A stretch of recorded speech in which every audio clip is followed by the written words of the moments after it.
2021 रोजी केंद्र सरकारने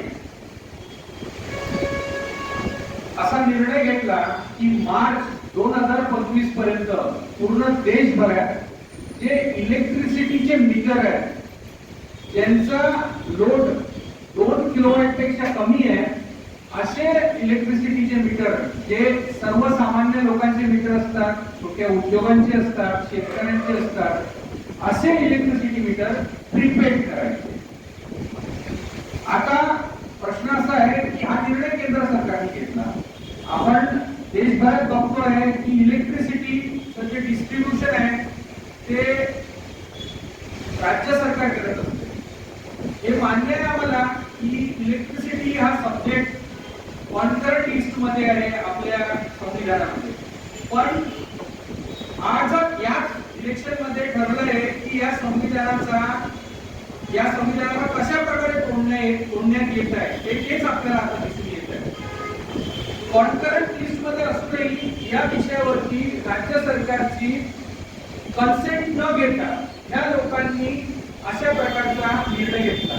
केंद्र सरकार असा निर्णय घेऊन देशातल्या भांडवलशाही वृत्ती ठेवणाऱ्या व्यापाऱ्यांना, मक्तेदारी करणाऱ्या व्यापाऱ्यांना या निर्णयाद्वारे ते लोक सर घेऊन राहिले आहेत।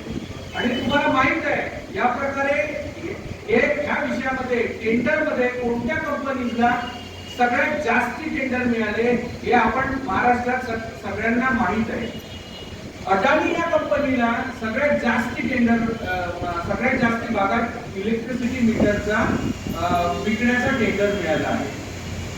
त्यात तुम्हाला सगळ्यांना एक लक्षात येणार आहे की महाराष्ट्रामध्ये अदानी, एनसीसी आणि मोंटी कार्लो अशा कंपनींना हे टेंडर देण्यात आलं।